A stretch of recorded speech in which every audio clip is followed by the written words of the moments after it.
So, welcome. Today we'll be discussing biopsychosocial spiritual approach to quitting addiction. I know that's a mouthful.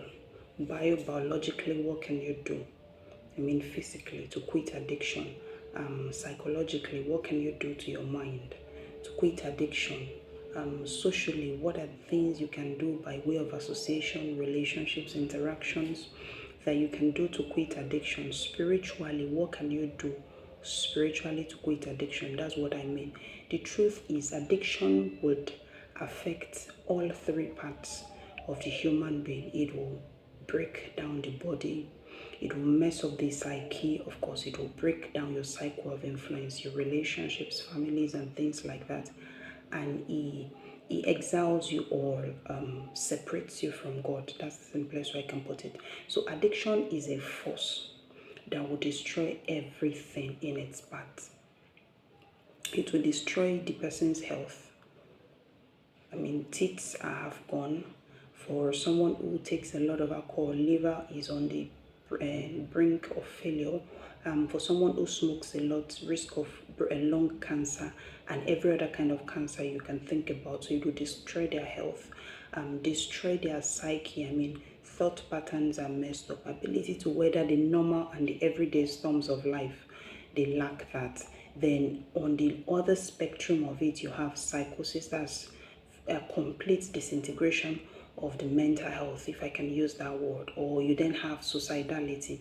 Those are spectrums that could follow. And then potentially, even not potentially, definitely it messes up the spirit. It could be on spectrums from alienation from God to spectrums of even you opening yourself up to unclean spirits. So if we're going to address quitting addiction holistically, the individual has to be intentional about seeing to it that the many facets of life that has been affected by this addiction is being tendered to. The truth is, for anybody who takes substances, that is not God's plan for your life. God desires more for you. He says you're fearfully and wonderfully made. But with addiction, that cannot become a reality. For everybody who struggles with addiction, they started with an habit. They formed an habit. But then the habit takes control and then forms them, such that they lose the ability to even control the desires, the urge, their decisions around the drug.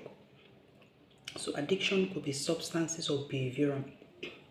Could be alcohol addiction, could be drugs. Drugs could be non-prescriptive drugs, loud weed, marijuana, colos, refinol, and so many other types. And it could also be substances of prescription medications like tramadol, like codeine, like morphine.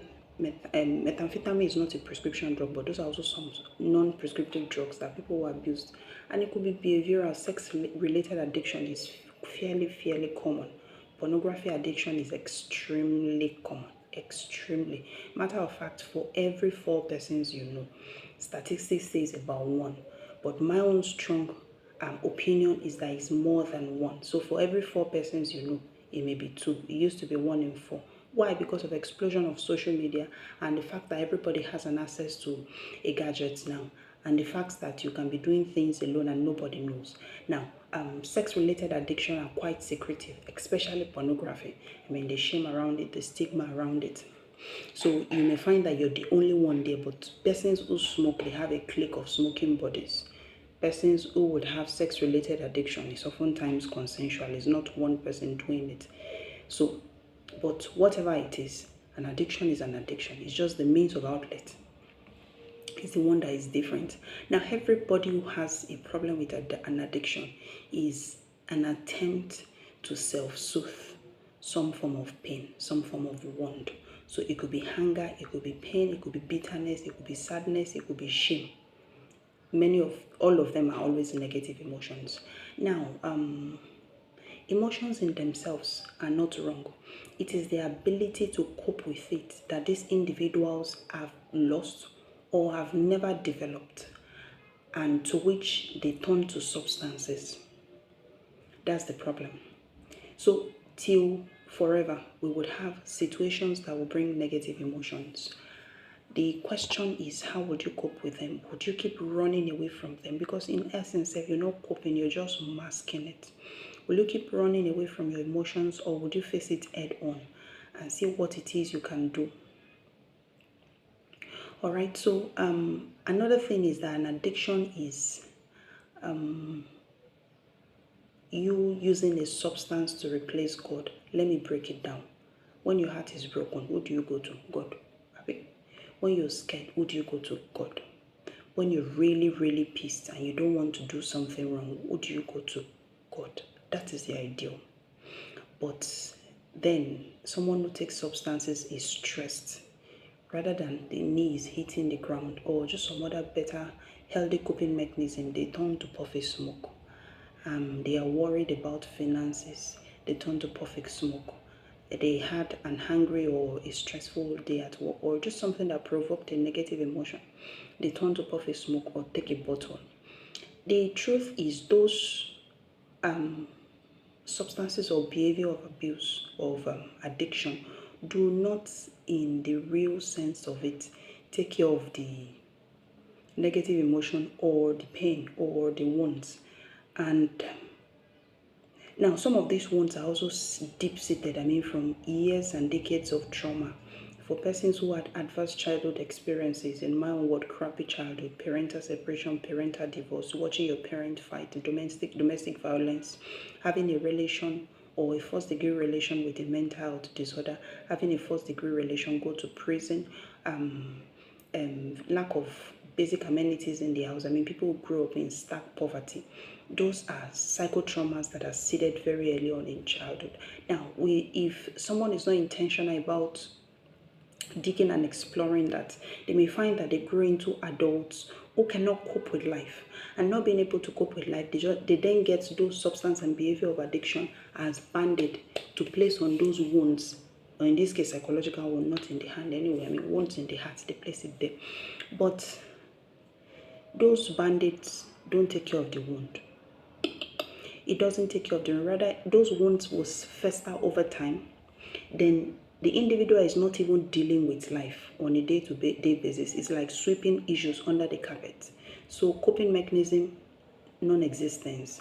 Ability to interact with people, non-existence. Ability to identify the emotion and really feel it, non-existence. Ability to face challenges, non-existence, because for every time life presents them these scenarios of situations that will demand that we grow out of our comfort zone, they don't face it head on. If they face it, they're usually aided by a substance of abuse. That would be someone who needs to drink before he can go out for an event because he doesn't know how to interact with people. Interacting with people does not come innate to everybody. Some persons will need to learn it to be able to. But the person who takes alcohol every single time he needs to go out for a social gathering has not learned the ability to interact or communicate with people, and the person will never learn it for as long as that drug is the coping mechanism. So using any substance or behavior to cope does not in any way deal with the issue on ground. It doesn't ever deal with the issue on ground. You just sweep it under the carpet, and by the time you need to now deal with it, it's more messed up, it's more tangled. It's more complicated, if I can use that word. Now, another thing is that drugs will alter you. It will alter you physically. It will alter your brain physically. It will alter you psychologically. It will alter you spiritually. Even the way you relate with people.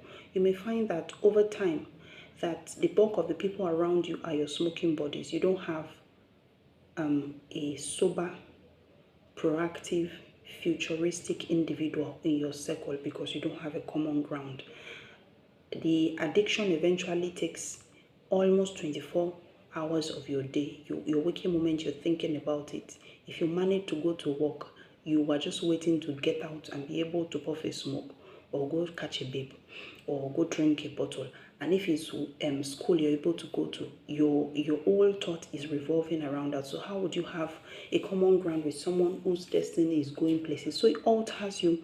Apart from that, it also messes up the individual's brain pathways. And we have a reward system in our brain. Everybody has that.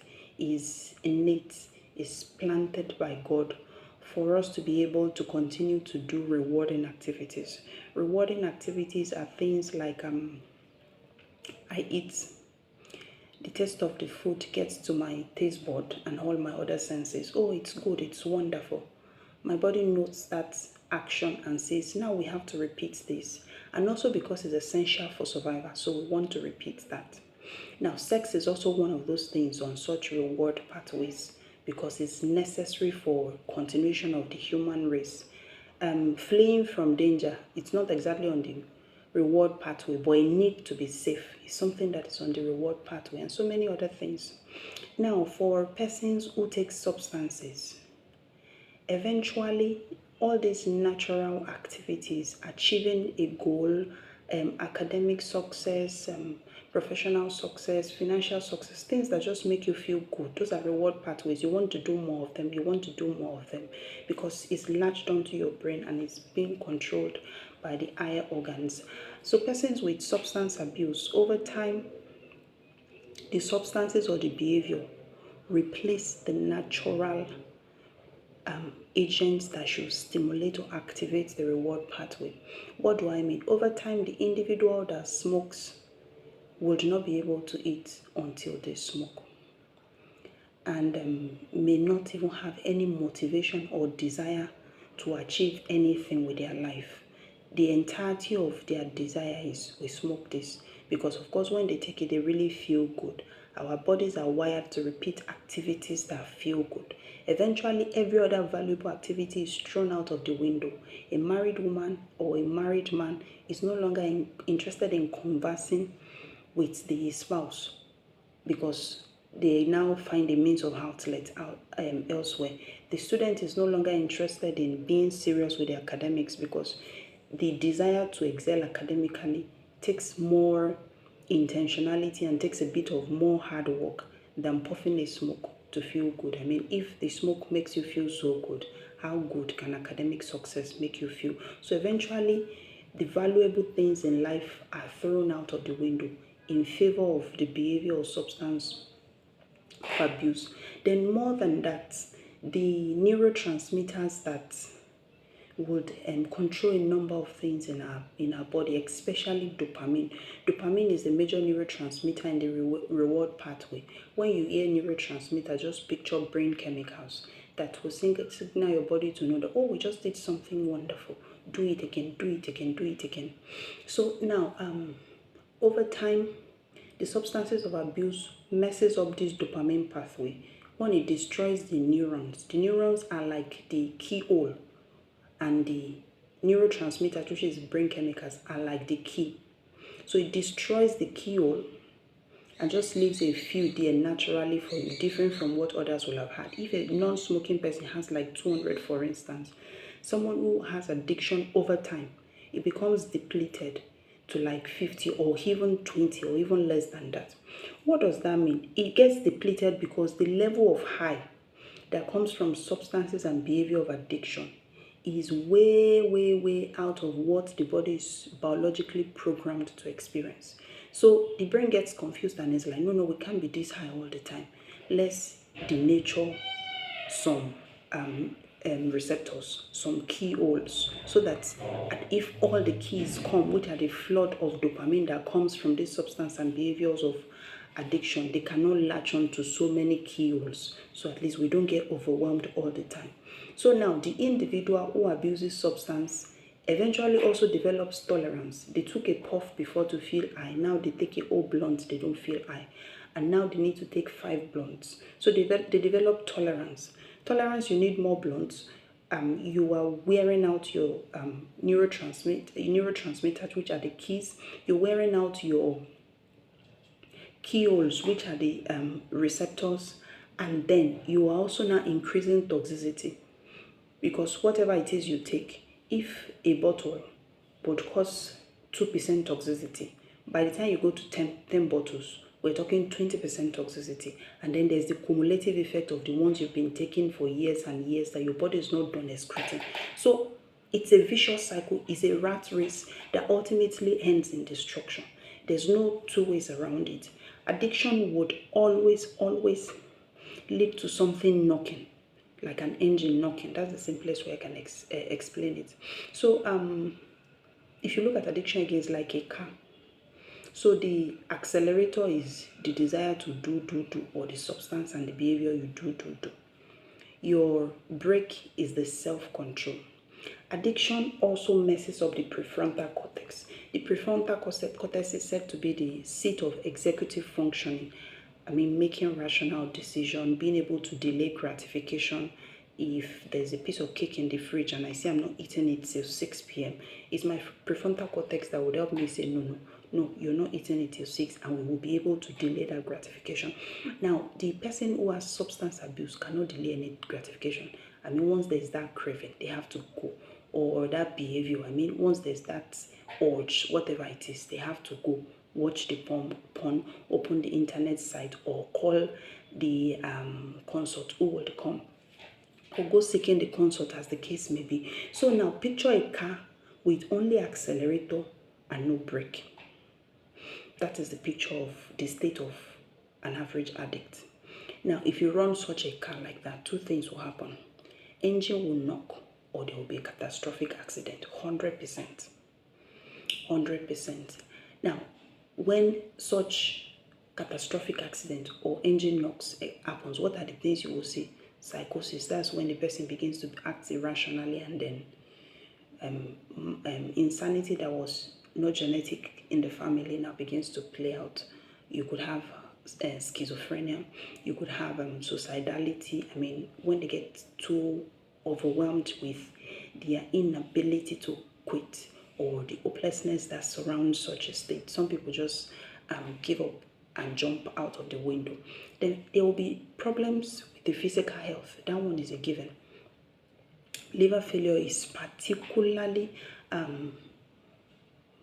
the major risk factor for significant alcohol consumption, which is alcoholism. Then alcoholism puts the individual at risk of heart failure. Not even at risk. Heart failure in alcoholics is also a very common thing. They're at risk of kidney failure and so many other things. Most cancers, we would say, alcohol and cigarettes. Significant alcohol consumption and cigarettes are risk factors for that.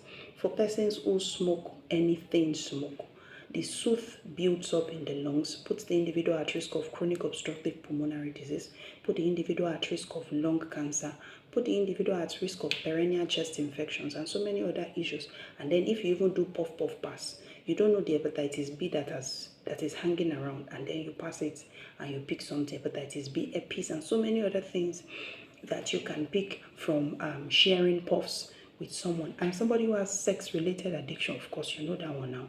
HIV, hepatitis B, hepatitis C, syphilis, and so many other things that I tell you that medicine has not even discovered.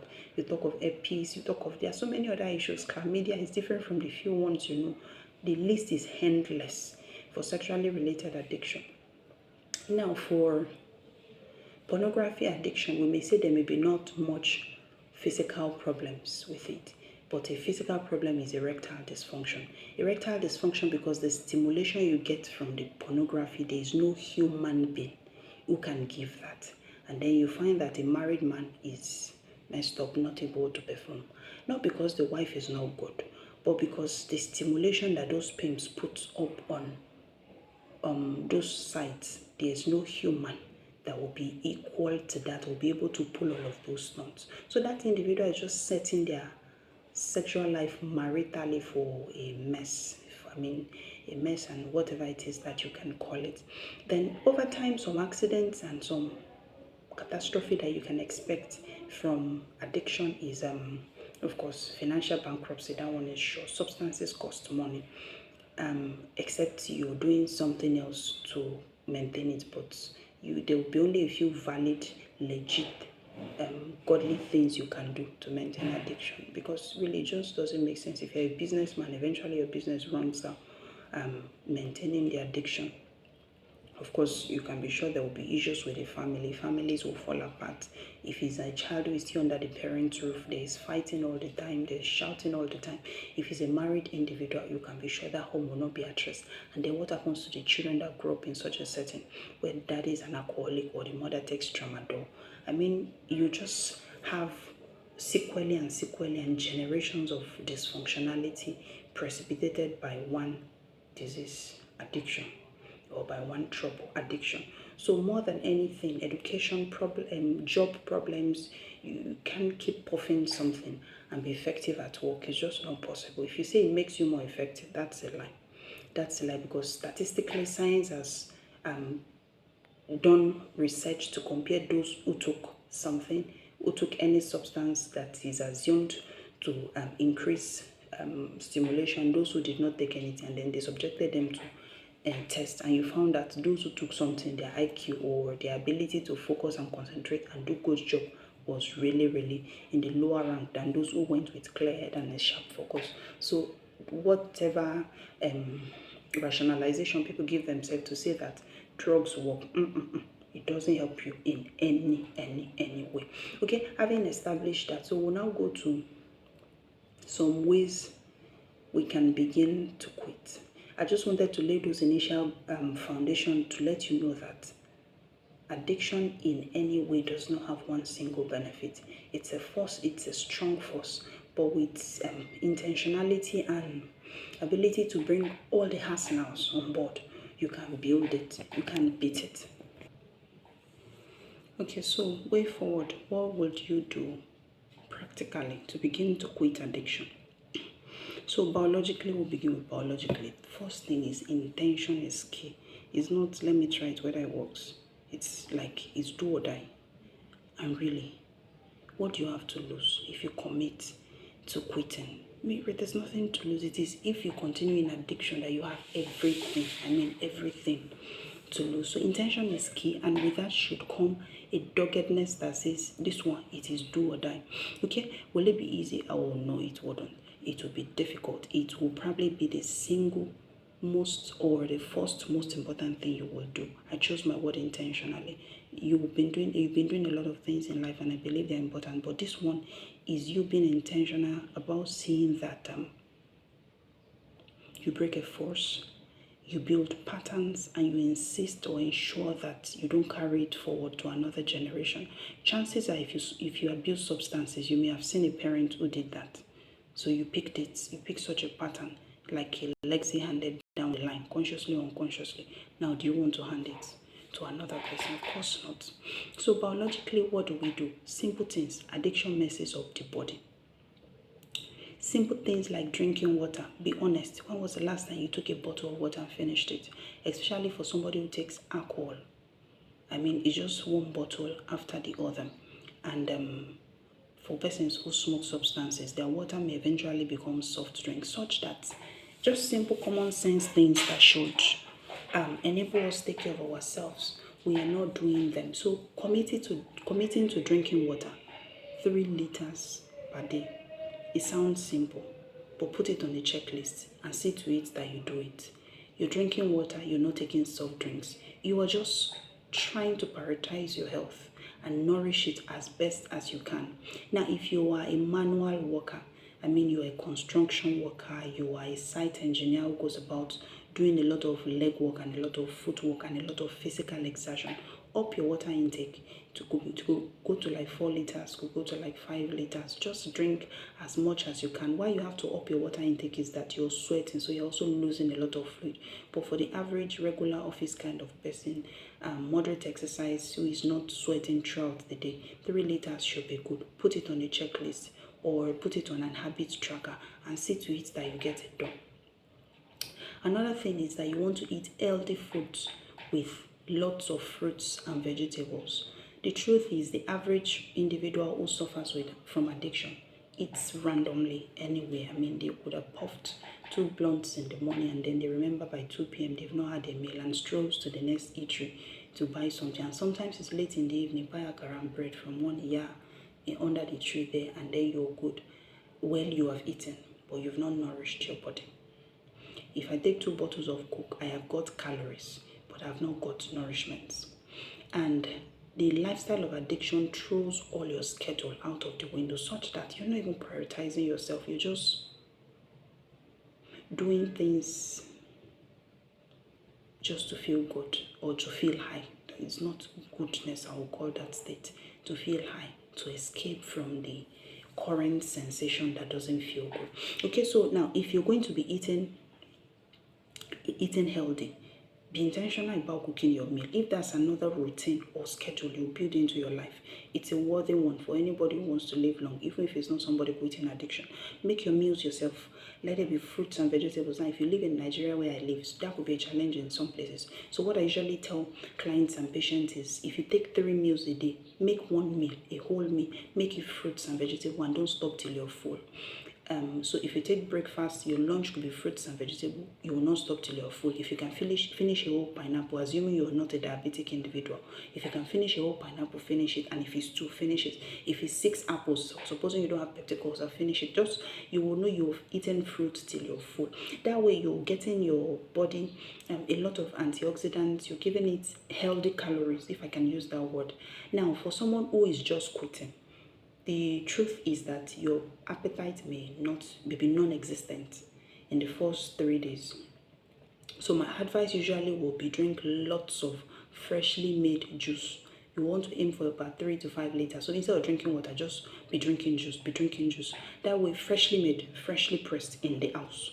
Or except if you have someone you can contract it to, and you're sure they brought you freshly made, freshly pressed, not the one that has been sweetened, or those ones that come in boxes. I'm not talking of those ones. You're aiming for 3 liters per day. Now, someone will tell me fruits are expensive. It's true, but our substances not expensive. Are going to our brothel ladies, are they not expensive? Or for queer guys who bring in guys, are they not expensive? I mean, either way, you're paying a price. Even if you're not paying a physical price, you're paying a price with your body. So if I have to pay a physical price to get to a better place, it's worth the investment. Whatever it will cost you to get 3 liters of freshly pressed juice daily, it's a worthy investment. Okay, then the act of being intentional about what you're eating teaches your mind and your soul that you're beginning to prioritize your life, that you're prioritizing self-recovery. So it's like a brain reset of some sort. Prior to that, you did not prioritize anything. It was, let's just get high, let's just escape. But now you're prioritizing, we're being in the now. We're living life with intentionality, not just by happenstance. All right, so another thing, in addition to drinking good quantity of water and eating good food, is exercise. Exercise would release 2 important hormones, endorphins and serotonin. It releases a number of others. It still releases dopamine and so many other wonderful neurotransmitters that really make life beautiful. So endorphins are feel-good hormones, and they're also natural painkillers, make you feel good. If you ask people who do exercise, they finish and feel a sense of accomplishment, a sense of relaxation, and just a sense of all is well with the world.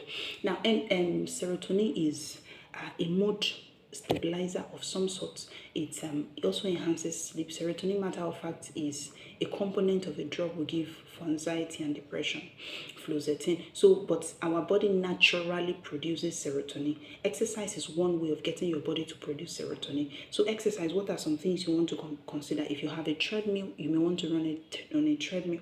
You may want to run on a stationary bike. You may want to consider a gym membership, or jog around your street, or run around your street, as the case may be. Now, if you're someone who is not an outdoor person, by all means, even if you're not an outdoor person, while trying to quit addiction, please see to it that you go out. See to it that you go out. Once you're indoor, it's just you and your thoughts. Want to interact with people so that it's not just you and your negative thoughts and the cravings. It is reaching out and just connecting with people and seeing life from a different point of view. Now, then if you, like I said earlier, if you're somebody who does not like going out, so it could be that you enroll in a gym membership maybe once or twice a week, please, a clause on that gym membership, be sure that you do not enroll in a gym where there are also persons, where smokes and all of those things are done openly. It will be like from frying pan to fire. So before you make payments, go ahead and check and know what the rules around such places are, such that even if they smoke, they're not allowed to do it there. And you know you will not be at risk of repeated temptations. Okay, so for someone who would not be, who is not privy to outdoor kind of things, And other options is to jog several flights of stairs. So if it is in your house, you go jogging. If it's in the school, maybe the field in school or the stadium in school, you go jogging a number of times. And for someone who has a lot of activities to do, or who is not opportune to do any of these things, or just not an exercise person, some other ways you can incorporate exercise into your days: voluntary chores, not chores for yourself. So voluntary chores. So if you are a child in the house, you may want to volunteer to draw water if they draw water in your place. But if water runs in your house, that may not be an option. So volunteer to draw water, to clean the house. One is, the act of volunteering is one act that is a positive boost for mental health, for a sense of accomplishment, for a sense of worth, for happiness, for joy. Volunteering is wonderful, but now you're doing it because we also want to incorporate some exercise. So it could be any of those, but you're aiming for like 30 minutes daily. If you can take it up over time, that's wonderful. Now someone will say, I don't have time. Okay, I don't have time really. When you were perfect, or when you used to drink 4 bottles, how many hours you spend doing that? Or for someone who visits brothels, or for persons who call their queer boys or queer guys to come over. I mean, how many hours do you spend for those acts? They're also time consuming. Now, this is you intentionally building into another routine that will build a different pathway in your brain and in your life, all the while hoping and aiming towards recovery. So still on biological ways you can find recovery is sleep. Sleep. In the first number of days of quitting, again, sleep may be a challenge, but trust me, it gets better. So have that reassurance that it will get better. Now, what are some ways that sleep can be better? One is you have to prioritize sleep. Have a time that you go to bed. That is, as in, nothing should change it except an emergency. So if I hit the bed by 9, I hit the bed by 9. Now, if you're a Gen Z listening to me, chances are you go to bed by 12 or 1 or 2, or even in the early hours of the morning. You are not doing your physical or mental health any good. There's something called biological rhythm or circadian rhythm. Our body is programmed to sleep when it is dark. That's when it releases a number of hormones, melatonin particularly. Melatonin is wonderful for sleep, for calmness, even for aging, and a number for memory, so many things. Now, if you are a Gen Z who goes to bed by 4 a.m., what you're doing till then, I don't know, but I believe you also know. But I'm talking from the point of view of someone who loves you. If you would want to age and age well, without having early onset memory decline, and be able to beat unnecessary cravings that will come from not being well rested, adjust your schedule. Whatever cannot be done during the day, I think you should question the integrity of something like that. I think you should. So adjusting your schedule, latest 12. Because by the time we say 12, we're already in another day. That is no longer night sleep. So you cannot say you slept at night. You slept in the morning. So if we say latest 12, medically we will say you're gone in for 8 hours. But even if 8 hours looks like a stretch, can you start with 6? And then you up it up based on how well rested your body is, or how much time you can spare for sleep. But I would say minimum 6, ideally 8 hours. Now, having set a predetermined bedtime that I will not compromise on, what are some other things? I want to remove distractions. Distractions could be those friends who come visiting and will stay till 2 a.m. because people are watching a movie or gisting or chatting. Now, if it's a diabetic individual who wants to be able to keep their diet, they will not go to certain places when they know they'll be tempted. You too, if you want to sleep and be able to maintain a solid sleep routine, you will not entertain some visitors after a certain time. Desperate time will call for desperate measures. It will also mean that you would not go visiting after a certain time. So you want to remove distractions by way of friends. Even could be you yourself, the thing you do till late in the night. You want to remove such distraction. Now you want to remove distractions from phone. From phone for persons who will be on social media for so long. There are some apps that you can put on your phone that will automatically log you out at certain hours or after certain minutes of being on it. Then there are also apps you can install on your phone that automatically put your phone off at certain hours. If you are not a medical personnel, if you do not work in a fire company, if you are not a military individual, your phone does not need to be on at night, really. If you are a legal personnel, who is calling you at night now? It's not an emergency. You wait till daytime. If you're a construction worker, nobody builds in the middle of the night except you're all on site.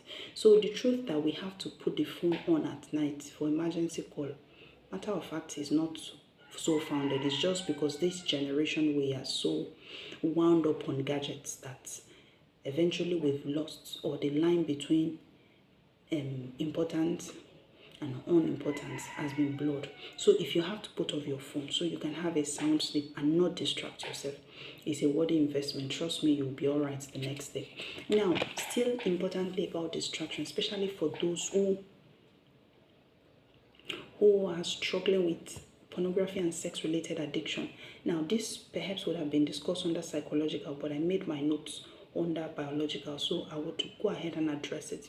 Still now, for those who have pornography-related addiction, the truth is, if you do not need internet for survival, my strong advice would be give your gadgets to a trusted individual who can be an accountability partner after having deleted all the paraphernalia and the browsing history and those sites.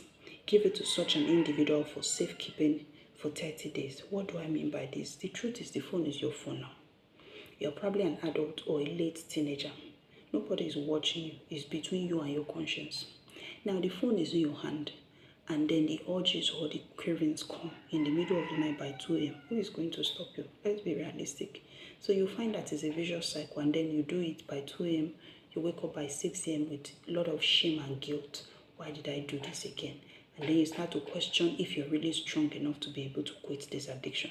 I believe without a shadow of doubt that you are strong enough to quit the addiction. It's just that, like I said, desperate times will call for desperate measures. So give your phone to a trusted individual with the instruction that on no condition should they give you the phone for 30 days. For most addictions, you would need minimum of 90 days to really begin to rewire things in entirety. Even by then, cravings is not all out of the window. It's just that it's not as bad, it's not as intense as it is in the first 90 days. And it's also expected that by then you should have built some solid routines and activities around your life that should keep you occupied and positively motivated, such that cravings should not grip you so badly. So the first 90 days is essential for anybody trying to quit any sex-related addiction. So give your phone to someone, and then before you give the phone, you've of course deleted all of those paraphernalia.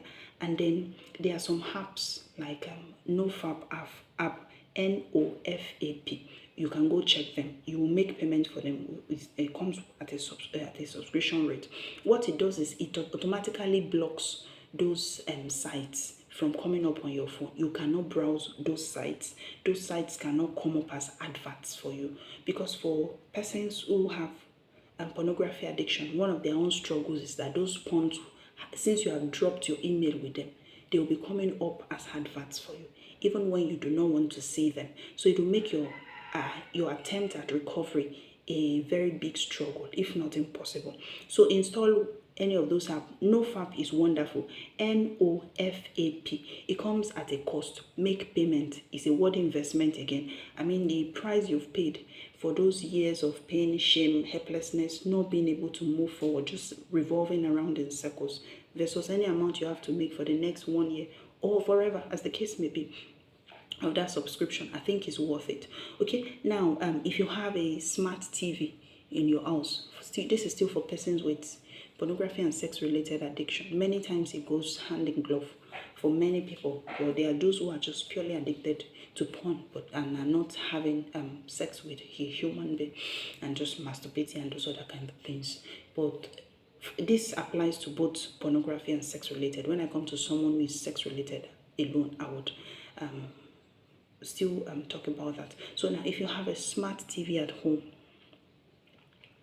remove the internet device, whether Starlight or whatever it is you use, and I would strongly recommend you remove the remote This is why smart TV, you can go places now, So if you will still need television as a means of entertainment, get a good TV. I mean, by the time you can afford a smart TV, I believe you can afford a good TV. Or just put the subscription limited to, there are some subscriptions that will not be able to, that will not allow you to enter places that are like a ditch for someone who is trying to recover. So you want to be intentional about selecting your subscription just so that you can have a bit of entertainment at home, be able to watch sermons and whatever it is you want to watch. But by all means, also be intentional about taking that bold, audacious step of limiting your access to internet. Now, if your survival, like I said, does not depend on internet connection, this may sound wild. This may sound strange. If you're going to quit addiction at home without being in a residential facility, you have to do wild things and strange things. In a residential facility, those are the wild things that are offered to you with the pay. I don't know any job, if you are not a security officer, that needs internet to survive. You understand? So your life cannot be at risk for the next 30 days. You may be extremely bored because that has been your means of escape. Now it is you, and you have two options: build capacities and look up to God while you face the many challenges that we would all go through in life. Okay, so now while you also do the intentional work of taking yourself off those pornographic materials, and you are now being intentional about, of course, you want to read book during your free time. So read around what it is you're struggling with. If you want to pray a lot, you want to study the Bible. If you have not studied, there's nothing to lose. In the first couple of days, it may not make sense. English will enter your head. Let Rema enter your head. Later, there will be clarity, but just commit to it. The way I see prayer and Bible study is like someone who undergoes radiation. I mean, the first day you don't know you had something, but by the number of weeks later, you know, no, something entered my system. It's the same. So just that consistency, because really, at this junction, there's no going back. There's nothing to lose. It is only going back that puts you at risk of losing everything. So you want to study the Bible, you want to listen to sermons, you want to build yourself up such that you're creating a new pathway, different from the one of the addiction. So that intentionality must be brought to fore. Now, for someone with pornography and sex-related addiction, or sex-related addiction alone, in which there's another individual that they're having this sex with. So what I would suggest is, in addition to every other thing I've recommended for the person with pornography-related addiction, is I would suggest you change your phone number. It's wild, I know. It's wild because it is essential, it's needed. You know very well, all your consorts and all the queer persons that come looking for you have your contact. So even if you say you would not reach out, you can be sure that you will be reached out to. And by the time you see the phone beeping or the person's picture comes up, it may be a challenge for you to say no. So why would you want to reduce your chances of having a successful recovery? So change your phone number.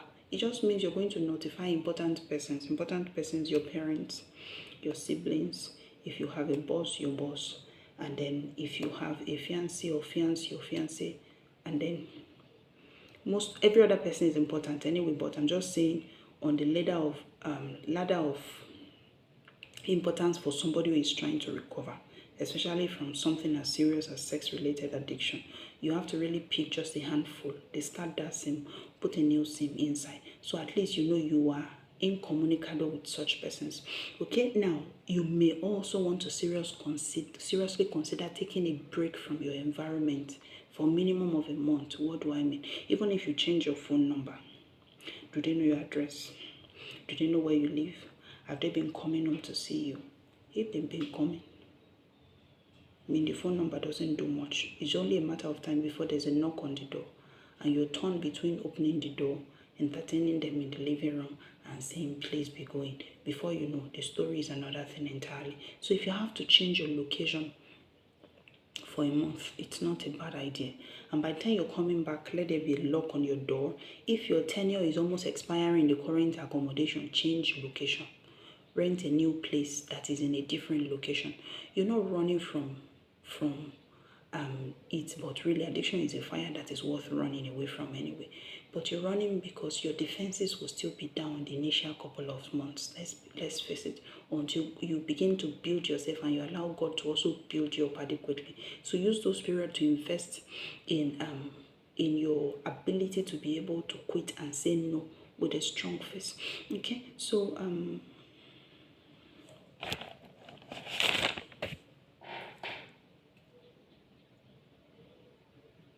okay, I think that's about all for how you can quit biologically. So the next one we'll go to how we can quit, or psychological techniques we can use to overcome addiction.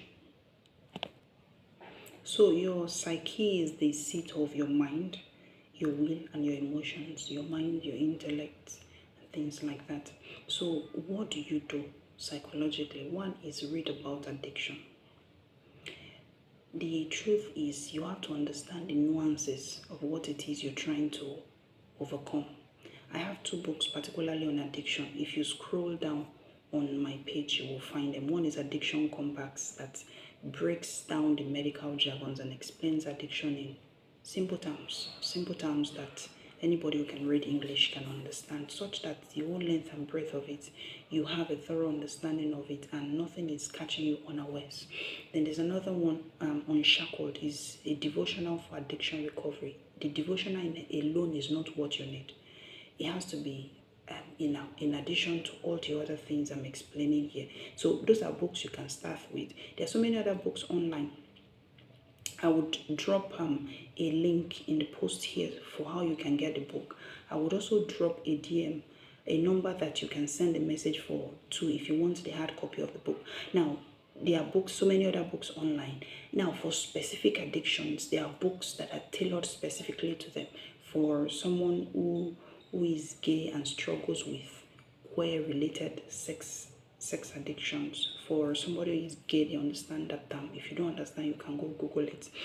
Or someone who struggles with pornography addiction, drug addiction, shopping addiction, every kind of addiction. There are specific addiction books that have been online. If you need suggestions, or even if you want a PDF of some of those books, if we have them, we'll send them to you. You can just drop a message on the number that would be attached to this post. Now, the truth is, no one can fight an enemy they do not understand well. It's like setting oneself up for failure. You know, if it was appendectomy that an individual wants to have because the person has appendicitis, you depend on the doctor to understand the length and breadth of appendicitis to be able to help you. But addiction, nobody is doing addiction recovery for you. It is squarely on your shoulder, 90%. Well, I said 90% because you could also have social support that make it a whole lot easier. It's expected that you should have social support if you'll be able to quit. Addiction is difficult to quit alone. So that being said, knowing that the bulk of the responsibility lies squarely on my shoulder, the onus is on me to really learn as much as I can about this. So read wide and far, so that there's no trap that you're getting stuck in. You understand the length and breadth of it. Then watch videos that explain how to quit. That just explains what happened in your brain, what happened in your body, what happened in your mindset, what are the risk factors that made you fall into addictions, those kind of things, so you can begin to unravel this knotty issue. So you want to read a lot. Then another thing is that persons with addictions, their inner landscape is in shambles. That's the simplest way I can explain it. The coping resources for many of them is non-existent, either because they were not taught from childhood how to cope, or they just never built it. They always escaped when situations presented themselves demanding that they be able to develop coping skills. So their inner landscape is really a very rough place. So ability to develop healthy coping mechanisms is essential for addiction recovery, is essential for anybody who will go far in life. Some simple things are meditation. What is meditation? Yeah, we've heard so many things about it. My own favorite is Christian meditation, or just paying attention to your breath, because meditation is also a minefield that if you're not intentional, you may land into some spirituality that you're not aware of. Most of the ones that are being purported are Eastern medication. Personally, I do not recommend that if you're a child of God, if you're a Christian, and you do not want to get lost in spirituality, you do not understand. You will find Bible-based meditation if you go online. You will find Christ-centered meditations if you go online. You'll find meditations that just tells you to pay attention to your breath. What does it do? It grounds you in the here and the now. That's one. Two is that emotions are all bodily sensations. So I am scared because there's something I'm not sure I'm going to be able to show up, and my heart is racing and my tummy is in knots. The act of really being still and noticing that emotions will come and they will go. They come like these waves and they go. Emotions don't last forever. So the ability to sit with the feeling of really I'm scared, and then what do I do? And allowing the emotion to pass. It's wonderful, because the next time that same level of fear cannot be so incapacitating to me, because I've sat with it, I have felt it, I realized it's not the end of the world. This is an essential thing for anybody who struggles with addiction. So I hope you're making notes as we are discussing all of this. Anyway, if you're not making notes, I will strongly suggest you go back and watch it. Trust me, you can't get this in one sitting at all. So I'll recommend go online, look for Christ-centered meditation or Bible-based meditation for addiction recovery, or for whatever it is you're looking for, maybe for peace, for calmness, for anger management, for anxiety, for whatever it is that your soul really needs. Look for that. And then the same way that I would recommend exercise as 30 minutes a day, because we're trying to build ourselves physically and we're trying to release many of those wonderful feel-good hormones. And meditation also releases a lot of those wonderful hormones. Endorphin, serotonin, particularly released by meditation. A bit of dopamine, but not so much of dopamine. The same way that individual would also be intentional about building meditation into their routine.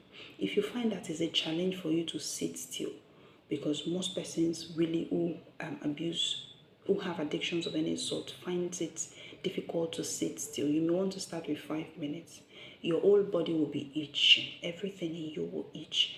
But you sit through that 5 minutes and just pay attention to your breath, or listen to the guide of whoever is guiding you, and just come to that place of stillness where all is well with the world in this moment and now, even if nothing has changed. Once you are settled in your soul, you can face even the worst of challenges. And then if you're able to commit to 5 minutes for the first week, the next week add another 5 minutes, and you scale it up till you get to 30 minutes daily. Commit to at least 30 minutes daily of one form of mindfulness or the other. So that could be 15 minutes meditation, 15 minutes journaling. Even the psalm says, be still and know that I am God. There is a level of stillness that is expected for us to hear ourselves, for us to know ourselves, and then for the voice of God to be transmitted to us. You can't just be go, doing, and you expect, It just doesn't work. So you won't know you. And if you don't know you, how can you help you? How can you be the best you? Understood? All right. So now, journaling is me pouring out my thoughts, my worries, my emotions into a piece of paper or a book. Journaling is like self-therapy. That's the way I would explain it. But again, it takes intentionality, but trust me, it's easy. It's easy. If you can write pidgin, you can journal. If you can write any language, you can journal. If you cannot write and you can speak, there are audio journals that you can just speak your thoughts into it. So it's like you're pouring it out. Instead of putting it all here and then weighing you down, then you're tempted with that desire to just puff that smoke and then be able to sleep. Why not just put it down? Put it down. It's been found to profoundly help to rewire your brain networks. So the pathways that has been messed up, it rewires it. The prefrontal cortex that is mentioned that is messed up in addiction, ability to self-regulate, ability to delay gratification, ability to be coordinated and make wise, informed, rational decision. Those ones get lost with addiction. Journaling allows those things to come back and stay on track. So you build the neurons around that place such that things don't fizzle you so much. There's a big challenge. All you have to do is just sit and journal, and you're trying to pull out threads and threads and threads and threads. Then clarity begins to come. And sometimes if clarity doesn't come, peace comes. So you want to commit to either the two. My own recommendation for my clients is usually the two. But see what works for you. But you're committing to at least 30 minutes either of these two or one of these two per day. Now, still on psychological techniques is prayer. I will still discuss prayer and spiritual techniques. Prayer helps our psyche because most of the issues that we would keep here and is weighing us down, the act of speaking it to another person, in this case God. You know, when they say a problem shared is half solved, it's true psychologically, it's true biologically. And prayer, regardless of how cumbersome or how unusual it may seem for some persons, it's just conversation. It's just conversation. You talk to God and then you listen. You tell God about the issue and then you listen. Just that simple. There's a book I read that mentioned a very elderly man who learned to pray at about 72 years old. And the person that taught him to pray just told him, see God sitting in a chair in front of you. And for every time he wants to pray, we'll put a chair in front of him. And just imagine God was sitting there and would talk and talk and talk at length with God. When this man was said to have, it's a real life story, was said to have died at 88. The daughter found a very weird picture. The man slept, died peacefully in his sleep. But he had a chair by his bedside, and he reached out of the bed and put his head and his hand on that chair. My own picture that I have in my mind is this man prayed from 72 to 88. That's quite some years. And prayed, picturing Jesus sitting in front of him on another chair and talking to Jesus. And my thought is, maybe when he was about to die, he also pictured putting his head on the lap of Jesus on that chair. And that's how he learned. That's how he learned how to pray, and that's how it went. So for me, it was quite a very beautiful way of passage. So prayer is as simple as that picture I depicted to you, nothing complex, just that simple. So don't be intimidated. Go into that place of prayer and see God sitting in front of Jesus, sitting in front of you, and then you communicate with him. So another thing you want to be mindful of psychologically is be mindful of your input, things you put into your psyche, things you put into your mind. And Proverbs says, a man who does not guide his city, his spirit is like a city without walls. You know, a city without walls now, and it's quite porous. Anything comes in, anything goes out. So watch what you put into your mind. Watch the people you hang out with. If you hang out and they're saying, jesting about bad things, saying bad words, cursing, and those kind of things now. How does that edify you? It's garbage in, garbage out now. So you have to be mindful of your circle of influence, who you hang out with. Also be mindful of what you watch. You can't just be on social media endlessly and aimlessly scrolling. For what reason? You end up landing in a place that you did not plan. And then mind what you read. Could be on social media, could be books, could be WhatsApp messages, could be pops up on phone, whatever it is. Be intentional, guard your spirit, guard your soul, guard your psyche. Alright, so psychologically, you want to build a routine around your life. Recovery thrives on structure. If you've ever come in contact with any diabetic patients, they'll tell you they take their drug in the morning and in the evening. For some of them, it's 8 in the morning before breakfast, 8 in the evening before night. Why? Because that structure is going to ensure that that drug works as is expected. The diabetic cannot have breakfast by 8 and then take the morning drug by 2 and then have breakfast and dinner by 8 and take the evening drug by that 8 p.m. They can try that, but I bet they will not have a wonderful glucose control. And then for persons who have surgery, we give medications at stipulated, structured, predetermined time. We do vital signs, which is the checks of temperature, pulse, BP, and those kind of things. We do them at structured, predetermined set time. We don't just do them haphazardly. Okay, now I feel like giving medication to this individual, let me go and give. And now I feel like doing temperature, let me go and do. No, you won't get a good recovery like that. Any life without structure cannot do much, cannot achieve much. It's a given, it's a fact.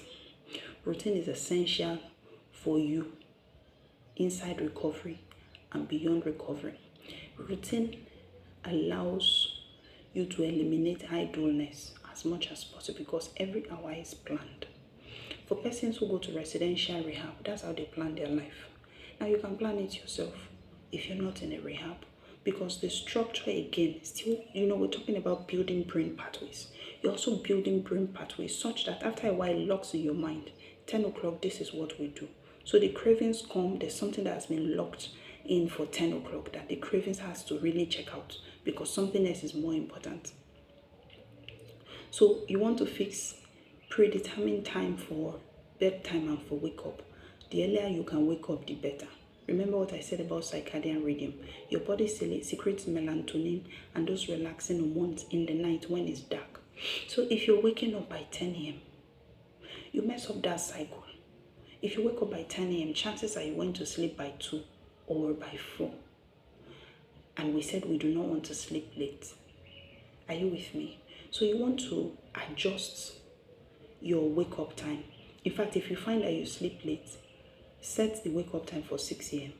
Make sure the alarm is beeping and is far away from you and you are forced to get up to go and shut it down. And when you shut it down, don't climb the bed again. Go and wash your face or wash your head till your eyes is clear. By the time you do that 3 or 4 days, you'll be groggy during the day a bit, and you may not be. But by the 3rd day, your body will reset that now we have to sleep early if we'll be able to get enough rest to be able to wake up early. So set sleeping time, set waking time, and then when you now wake up, what do? You're praying, reading the Bible, journaling, and all of those things are already in your schedule. Or meditating, you make your bed, you go prepare your breakfast because we said we would eat good healthy meals with lots of fruits and vegetables. And then if you have to go to work, you go to work. Have to go to school, you go to school. And when you're done, what do? You go exercise, or you go to the market, or you go to the shopping mall, or you read. Those ones are planned. You have a sermon you want to listen to, you have some friends you want to go visiting, and then you come back in the evening. What are you doing? You pray, you read, the Bible or whatever it is you want to read, you want to journal, and then you want to sleep. If you are going to have a checklist, you could have online checklist, you could have habit tracker on your phone such that you check. The checking one is also a positive boost psychologically. The act of accomplishment, remember what we said about doing something good and the reward pathway. It eventually fits into your reward pathway such that this is something that makes us feel good. This is something that makes us feel happy. We should do more of it. So over time, the routine becomes pleasurable. It is not a chore. You wake up wanting to do it. So routine is essential for someone who wants to build a positively productive pathway in their brain, whether someone trying to quit addiction or not. Okay. So now, for someone who is unemployed and they're wondering, what am I going to be doing during the day? Find a place you can volunteer till you get a job. If you're educated, go to a school and volunteer to teach the children, or go to an eatery and volunteer to stand as a waiter, or just go anywhere. Volunteer, and idle hand is the devil's workshop. Or go learn a trade, but by all means volunteer and be sure that your day is productively utilized. If you're going to volunteer for a month before work comes, it's a worthy investment in the future you're trying to build. So socially, what do you do to be able to overcome addiction? Your social circle determines to a large extent how far you go in life. And the truth is, most persons with any form of addiction, 90% of their cliques are users of either of a substance or a behavior. So you want to critically examine your cliques. There's a common saying that if you have 6 wise friends, you did not count well, you are the 7th one. And if you have 7 foolish friends, you did not count well.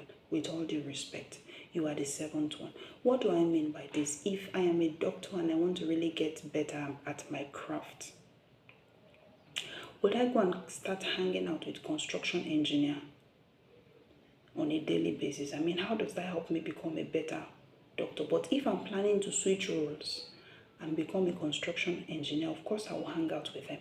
So now you've hung out with fellow users for a number of months or a number of years, and now you find that you're a user.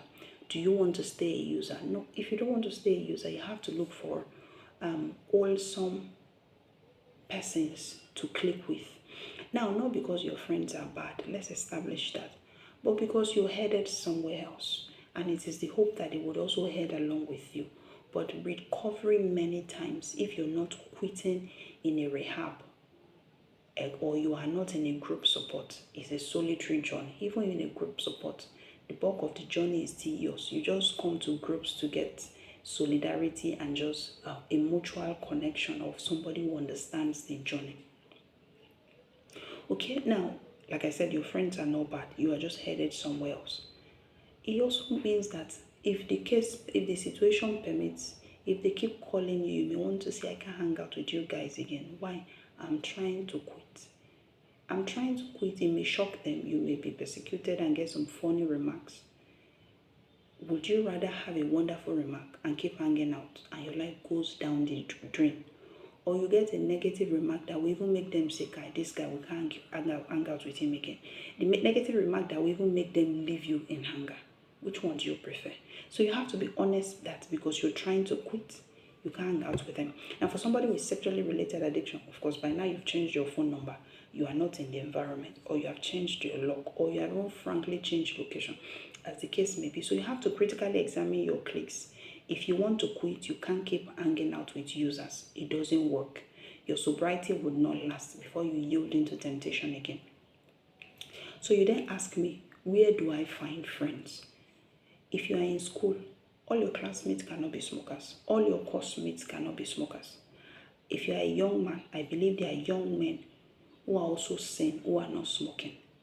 Can you introduce yourself to them and ask them, call me when you're going for lecture, or call me when you're going to reading class? And you build new cliques of sober persons. If you're also someone who works, there would also be work colleagues who do not smoke, who do not use, who do not abuse any of those behaviors, or as the case may be. Could you also introduce yourself and reach out to them? Because desperate times will call for desperate measures. Remember what we said at the start. You have to be intentional and be doggedly focused. I mean, you must have a laser focus that you're like, no, this one, I'm setting out to get it. And there's no part two to it. Now, if it's not possible at work, if it's not possible in school, is it possible in church? If you are a Muslim, is it possible in the mosque? Can you introduce yourself to your pastor, your clergy, and ask them to include you in a ministry or a society, a pious society, as the case may be, based on which denomination you belong to? And when you are introduced to such pious society, you want to be as productive and as proactive as possible. You can't be the one that they are now calling, Brother James, we didn't see you. Sister Juliana, you did not come. No, you have to show up. If you say you want to build new circles, you know, the Bible says, he who would have friends must first of all be friendly. So you're the one who needs them more. So whatever it takes, you will swallow the pride, you will swallow the shame, and introduce yourself and extend the first hand of friendship. Get the phone number, be the one who calls. Are you going to class now? Please give me a call. Be the one who calls. Are you going for prep now? Please give me a call. You cannot expect that your sober friends who are the one trying to lift your hand out of the murky waters of addiction will be the one to do the bulk of the work. You need it more. So be intentional, be proactive. Still socially is another thing you will do that I would strongly recommend is go back home. I mean this literally and figuratively. Figuratively because addiction would exile most people from their families, except it is a family of users where everybody or one person also has an addiction. So the smoking buddies are members of the family. Now, if addiction has exiled you in one way or the other, figuratively or literally, I mean, you ran away from home, that's literally, you are not going back home. This is your third year in the university and you've not gone back home, that's literally. Figuratively, could be the man who is still married to the wife, but as far as that marriage is concerned, that there's no home. So that is figuratively. Without a shadow of doubt, if you struggle with addiction, you have wounded your family in one way or the other. That is a given. So your going back home is also you trying to apologize for the wounds, trying to make peace, and just trying to do what it is you can undo, so that you can be in that home without as much guilt as possible. What are the ways that persons with addiction would have wounded their family? I mean, lying is quite a poignant thing that they will do. Do you still smoke? Oh no, I don't smoke. I've stopped. Or do you still drink? No, I don't. And then there's a mother who has been on her knees praying for God to restore her son, and she's wondering which day is this endless cycle going to end. So lying to the point that your relations, your family will begin to question their own sanity. Are they correct? Did they hear well? I mean, are they the one getting confused? That is one way that I'm sure most addicts will wound their family. And sometimes it could even be period of outright rudeness to elders. When someone is really high, they do things, they say things that are unsayables, that it takes a godly parent to really be able to bury the hatchet and not have those things ring in their head. And on the extreme, some people will even steal family properties. The young man who sells the family land to go smoke with his friends, or the young student who carries the family's plasma TV and goes sells because he wants to buy a puff, or the one who steals the parent's ATM or checkbook. I mean, there's so many issues that, without a shadow of doubt, if you want to be honest with yourself, you'll be guilty of at least one of these. What does going back home mean? Go back home and apologize for what it is you have done.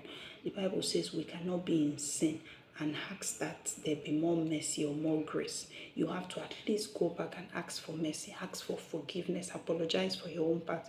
Fine, it may be the addiction that drove you to it, but did you wound somebody? Oh yes, you did.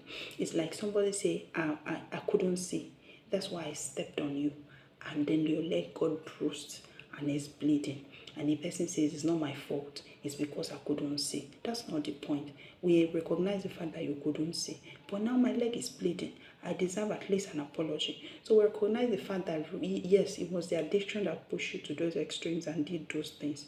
We do not dispute that fact, but some people were wounded, some wounds were created, and if we're going to be able to bridge those gaps, and the person has to be intentional about taking a step, or a step of reconciliation. So apologize, make peace, and then, because if you have a sane family, by sin I mean the regular family, there is no perfect family.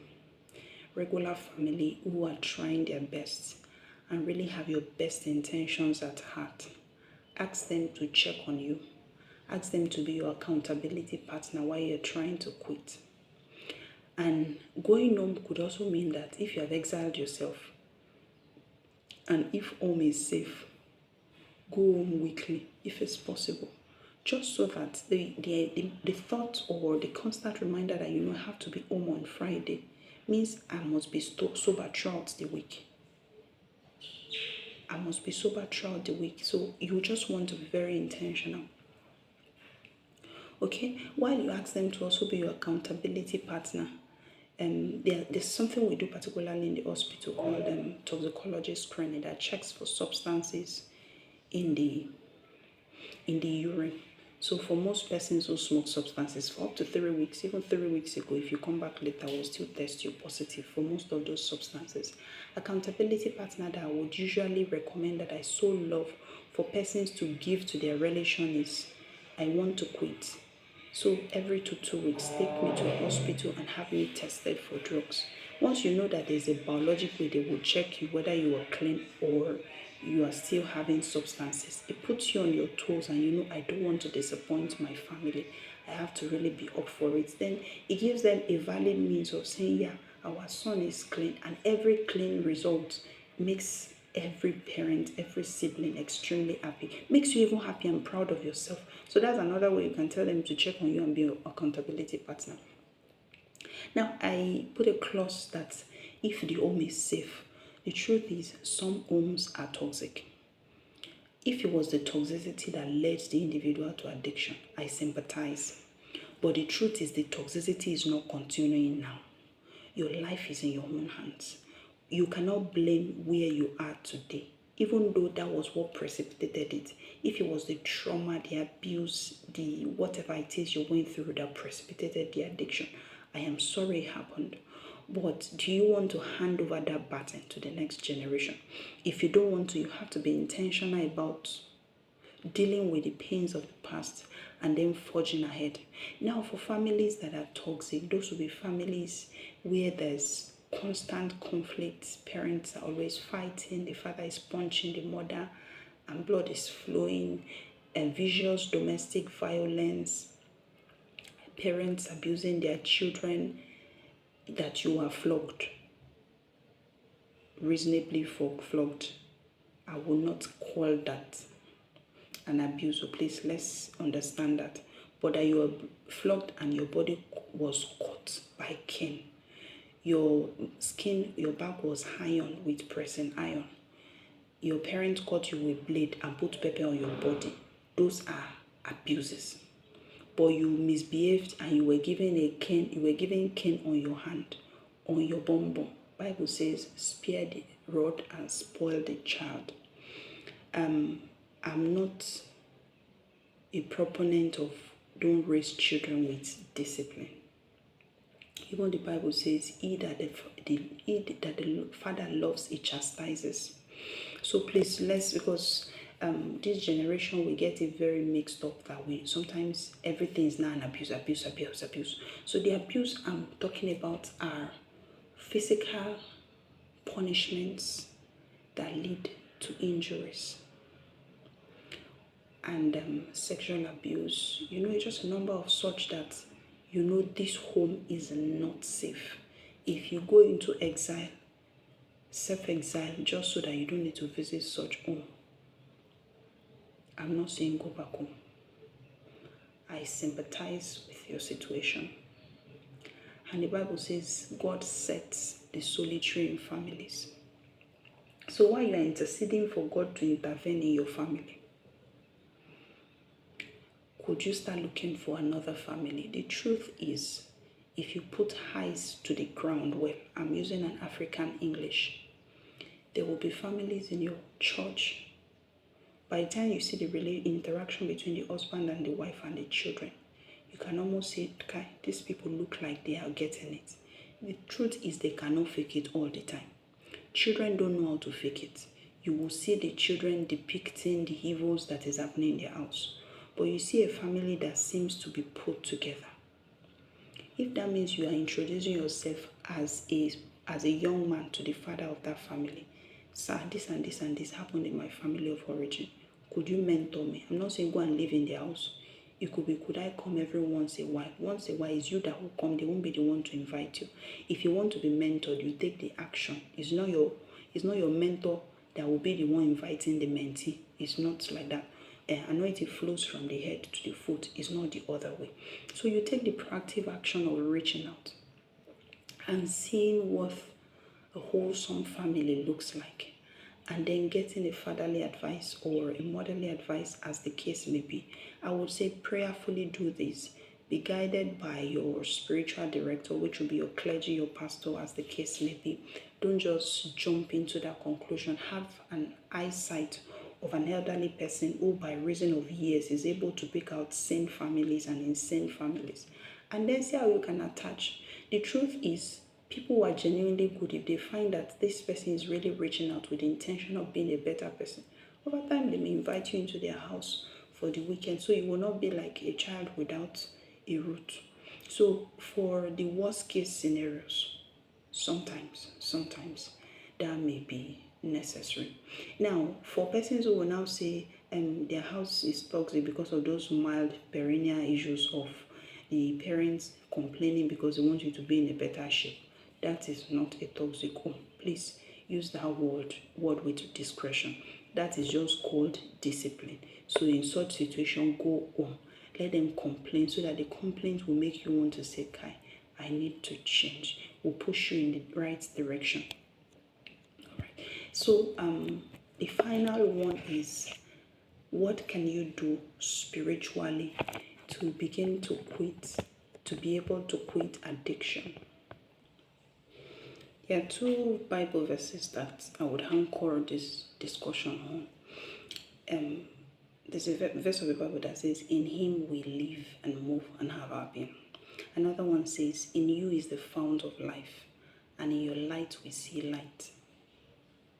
The truth is, if we do every other thing that I've mentioned without having spiritual roots, the addiction would be, the individual will recover, but the person will recover only so much till a major challenge happens in life. And a challenge that for which you need a spiritual root. And those crossroads, biology, psychology, biopsychosocial model alone cannot.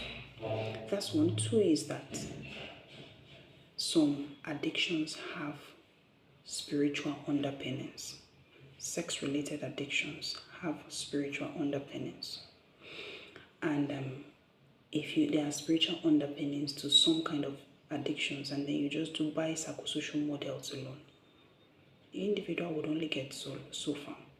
Which is why if someone will quit and maintain their recovery for a long time, be able to hand over the tenants and say, this is how I did it, to another person, be able to pull other people out of it. It has to be the combination of these four, because human being is tripartite: body, soul, and spirit. So the biological model helps your body, the psycho-spiritual model helps your soul, and the spiritual model helps your spirit. So that will be dealing with 2 out of 3. The 3 could still be a gateway for relapses or difficulty in quitting. So the same will say, come home to your family of origins, come home to your maker. That's the first thing. What do I mean? If you have to pause this video and pray for repentance for the years you've been so far from God, asking Jesus to come into your life and give you the engracing to beat the addiction, do it now. If you will not do it now, please know that that's the first step. We must come to that point of repentance, inviting Christ into our hearts. You know, it said that there's no other name given under heaven by which we'll be saved except the name of Jesus Christ. So I have to invite him into my heart and then ask him to help me beat the addiction. Then he supplies the supernatural engracing that makes the difficult a bit easier. All right, so that's 1. 2 is having come home to our maker. You want to commit to fervent, regular prayer. You know, I said a bit about prayer earlier. It may feel like a chore initially. You can start with 10 minutes. 10 minutes, set a time. I'm telling God everything, from the crappy day to the worry I have, to the fact that I need his help, and to the fact that I love him, and to the fact that he should forgive me, and any other thing that comes to your mind. So you can set a time and tell yourself you're not getting up. If after a while you run out of what to say, we say prayer is conversation. You talk to God, he talks to you. You talk to God, he talks to you. So you sit and listen. You sit and listen, and you can then begin to scale it up with 5 minutes every week. The truth is, prayer will show that you absolutely depend on God. It is you telling God, if you don't help me, no one else can. Because really, if it doesn't help you, who can? Your parents can only do so much. There's a pathway inside your brain. Your friends can only do so much. Even the doctor can only do so much. There's a pathway inside your brain. There's no doctor that will open your brain and start to create another pathway. But God can make it so easy. He said of God, I calls forth things that be not into being. So he's able to call forth the pathway that was never there before into being, and you then find that no, I find it easier to quit. The cravings are not so bad. I can call upon the name of Jesus and the cravings get better. So that's important. And the thing is, there have been a number of researches about the impact of prayer on recovery, and such researches have found that persons who were prayed for or who were engaged in active prayer recovered better than those who did not. So prayer is essential across board for everything. I've been in the medical profession for a while now, and I've seen patients who intentionally pray and are fervent in it. They recover from even what seemed like the worst case better than those who don't have any form of spiritual bearing. So please, prayer positively impacts your recovery. Do not be deceived. Don't let anybody deceive you. That is not necessary. These people talking that spiritual jargon. No, it's a lie from the pit of hell. Prayer impacts your delivery. It's like a potent arsenal you need on your recovery journey. Because if we say you're tripartite and you're working on 2, I don't know, maybe 2, that's 63%, or what it may look like is fear, but it can't get anybody far. If I give you a vehicle and I give you 3 tires, how far will you be able to go with 3 tires of a vehicle? So prayer is essential. Another thing is worship. You know what I mean by worship music, worship, praise to God, and those kind of things. Medical science have conducted a number of research. You can go online and check them. You will find a lot of published papers that found positive impact of sounds at a certain frequency in moods, in motivation, in energy, in resilience, and ultimately in patient recovery for every kind of condition. Now, these sounds, for medical science, many of them, they borrow their sounds. We borrow sounds from Eastern religion in the name of science because it is what it is. But the truth is, worship that is scripture compliant is you getting yourself in that state of the same energy waves, energy frequencies that science talks about. It's a state where you yield yourself wholly to the atmosphere where God can begin to do a work in you. A work that, if you wanted to do it yourself, will take you a while and you may never even get to a finish point. And it's a work that even if you want to do it yourself, you cannot understand. So it's like you're submitting your spirit man to God to work and begin to unsheath all of those addictions and then begin to break shackles, as the case may be. So now, the truth is, again, most people who have substances or any form of behavioral addiction will have some playlist that, let's call it what it is ungodly. It is anti-recovery.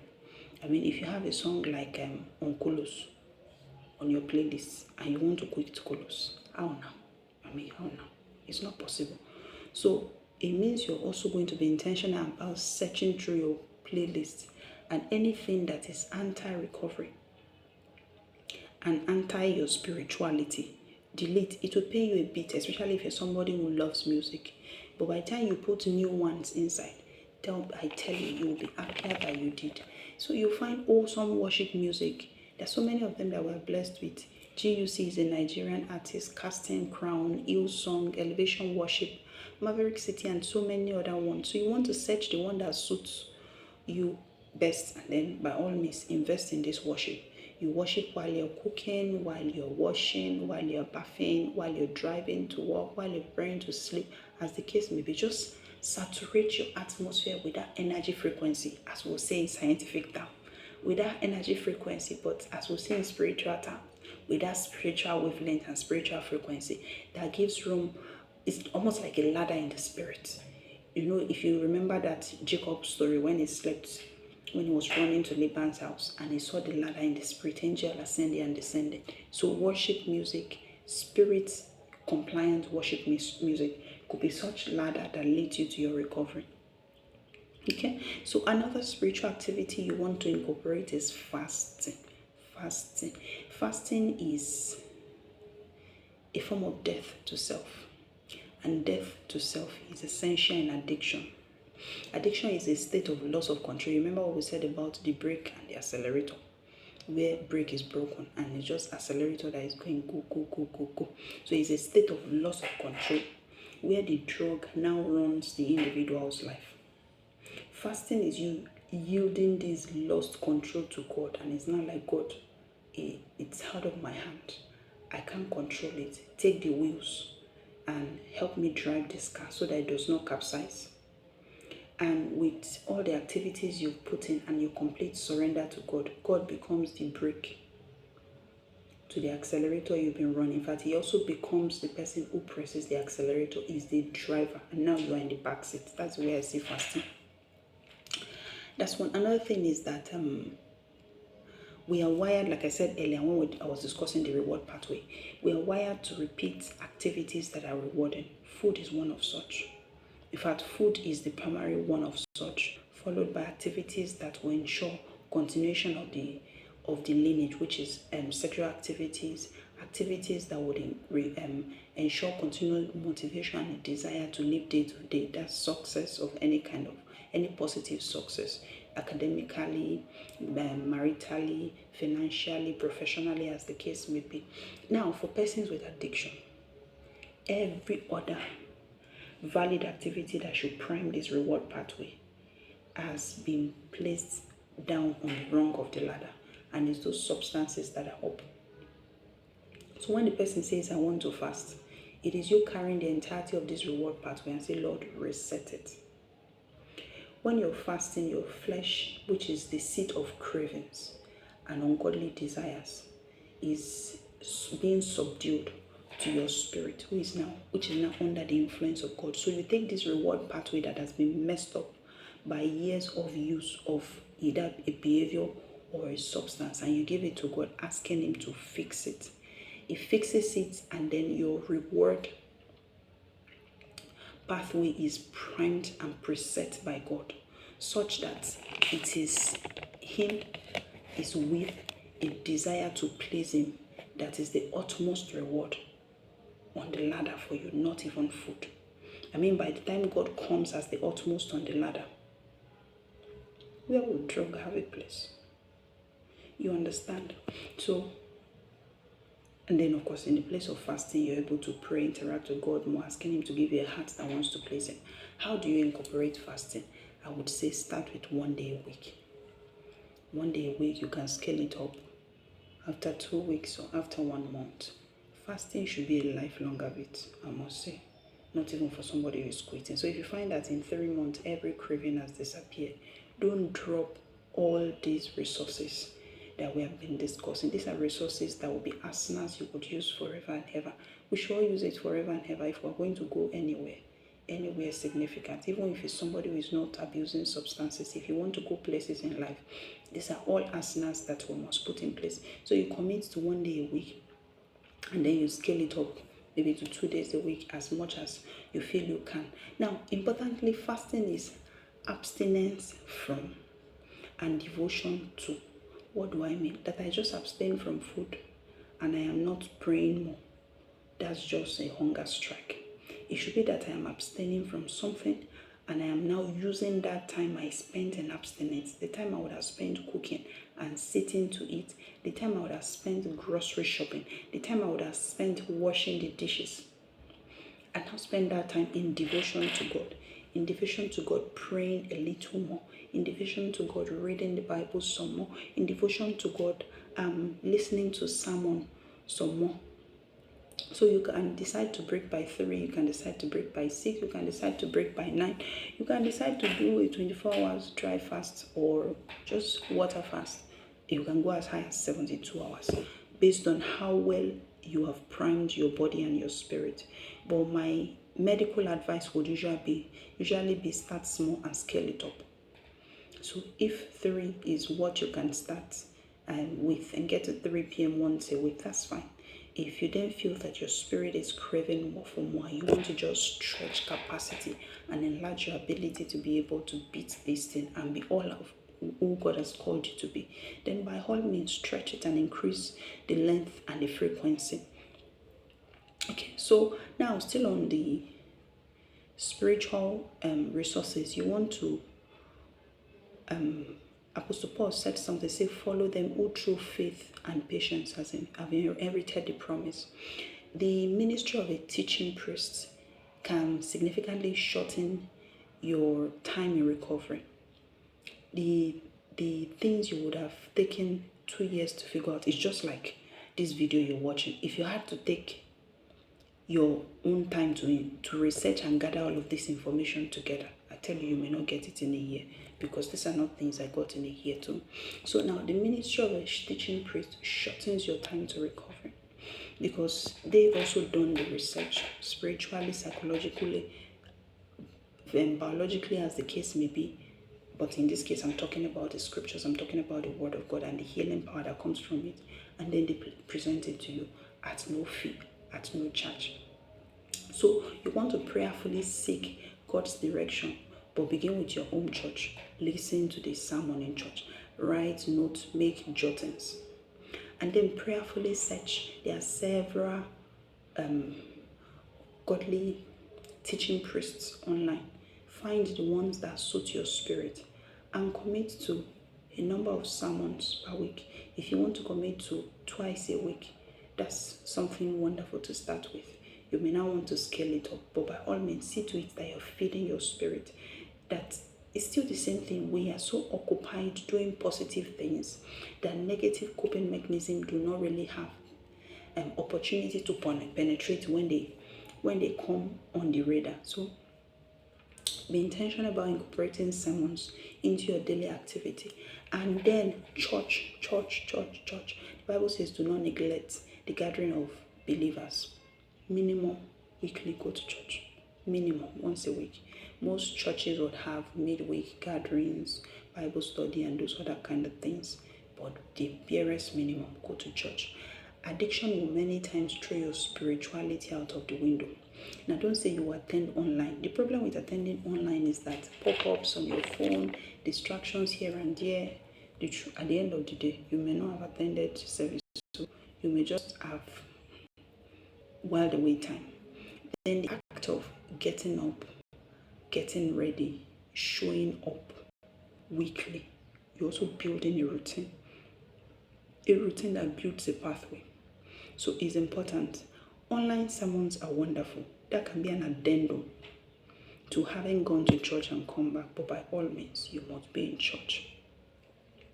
Then another thing is that your own church is like a family too, where you build connections, where you make friends. Remember what we said about making godly, predestined friends. If you're really regular in your own church, if you don't show up after a number of weeks, at least one person comes looking for you.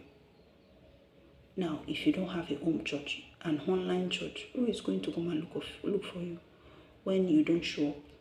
If you don't connect, if you don't log in, who knows whether you logged in or you didn't? You see why you have to be accountable to one spiritual family. And in that your spiritual family, serve. Serve, be in a ministry or in a pious society, and see to it that you're being serviceable in the house of God. Service in church builds a sense of commitment. Now, it is no longer their thing, it is our thing. That's one. Two is I built a sense of responsibility. Otherwise, you could have just come to church, light is not working, place is dirty, and you don't care whether it works or it doesn't work. So it's like you're just taking, and you're not giving. You can't expect much like that. So you built a sense of responsibility, built a sense of accountability, because you know you have to come early. If you're in any ministry, you will not be allowed to come late. You come for practice, you come for meetings, you come for rehearsals. So it just builds a sense of responsibility and accountability you will need if you're going far in life. Then would you like a member of the family who doesn't serve in any way? And comes to the house, would eat, would sleep, leave the bed sheets there like that, leave the bathroom unwashed, leave the plate unwashed, and says he's a member of the family. That's not a productive member of the family. That's not a useful member of the family, if I can use that word. So if you say you're a member of the family, of the household of faith, of household of God, see to it that you are serving in one capacity or the other.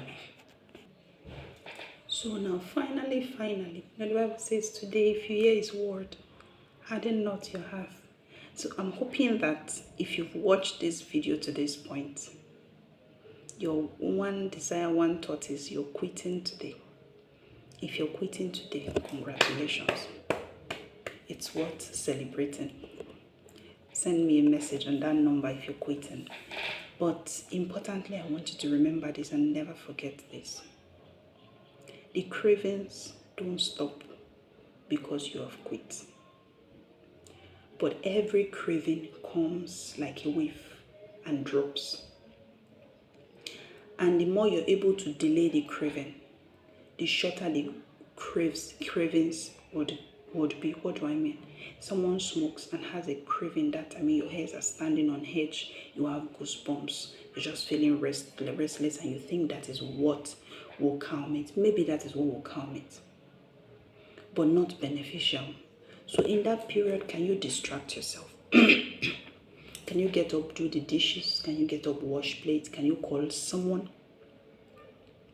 Can you listen to music? Can you get on your knees and pray? Can you sit and meditate? Can you journal and just try to see what is it that is making me so edgy, so itchy, that all of a sudden I'm having a craving? The craving could be biological because your brain has been wired to need the drug at certain intervals. But if you have been intentional about putting all of these activities in place, your brain will now start switching. We don't need this, we don't need this. And sometimes it may not be biological, it just be psychological because something happened. Something happened and you are in that state of emotional and negative emotions again, and you don't know how to cope with it, and you think that's the only way to cope. Take a while and pause. If it means you're getting out of the house, you're going to stroll just by every means, know that you will ride the wave of craving and it will collapse. And for every craving you successfully overcome, that you don't succumb to, it fills you with a sense of accomplishment that yes, I can do this. Yes, I can do this. It propels your ability to be able to quit, to be able to overcome the next craving and the next craving and the next craving and the next craving. So that's one. Two is, if you're quitting today, every drug paraphernalia in your house should be flushed down the toilet. Don't gift it out. Don't sell it, regardless of how much you bought it. Reason is, even if I bought the poison for a large amount of money and now I don't want to use it again, will I gift it? So the shisha, the wrapping paper, the lighter, even a lighter should be discarded. I know someone will tell me that they can use a lighter to light a gas. That is true. But that paraphernalia, for every time you see it, your brain latches onto it. This is what we hold when we need to puff a smoke. Get matches. So such that you can begin to disintegrate that connection. Years to come, you would use lighter, or you would use an electric gas, or whatever it is you don't have now. But a lighter in your house now is going to fuel the craving some more. So put all of those things in place and just see how your life transforms. Now, in conclusion, the truth is, addiction is a force, a very strong force, a very, very strong psychological and biological force, even spiritual force. But the truth is, it is beatable. I believe that 100%. It is beatable. It will be challenging, but it's a worthy and a noble challenge. The best challenge is you saying, I will be a better version of me. There's no better challenge than that. If you employ all the asanas that we've discussed, I see you beating it. Intention is not enough. You must be doggedly focused and proactive to see to it that I'm not yielding to it. Then if you have a lapse is you mistakenly find that you used again. It's not equal to a relapse. A relapse is you use again, you now say there's no point, you now just continue using. You have a lapse every single time. Get back up again. Get back up again and tell yourself you will continue. Get back up again and tell yourself you will continue. Don't ever give up and say you are done. If God did not give up on you, then you can't give up on yourself. Now, like I said earlier, these things we've shared, this is quite a lengthy video. I don't expect you to have got it all in one go. Watch it again and again. Matter of fact, I would say commit watching it once a week. If you're serious about quitting, jot down, make notes of how it applies to you practically, personally, and you can begin to implement some of these resources. Then send to friends who you think will benefit from it. If you think you need therapy, I think you need therapy without a shadow of doubt. But I'm aware that it's not available to everybody. If you think you need therapy, you can reach out to persons who will be able to offer it. You may reach out to us via the line that is dropped. If we have slots for you. We'll let you know. If not, we'll help you. Would recommend another person who will be able to fill that gap for you. Then seek therapy, seek group support. Now, group supports are not many in Nigeria, but still trusting God to be able to start one ourselves, for persons who would need it, at least for our clients.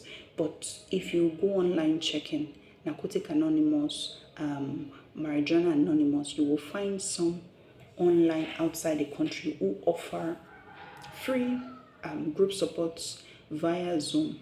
So the Zoom links are on those websites many times. If you need help, also send a message. Please make your message detailed as to the help you need, maybe book recommendations or even PDF of such books. If we have them, we send to you, or whether there is slot for you to take your addiction therapy sessions with us. Be clear so that we know what it is you need, because we get a lot of messages.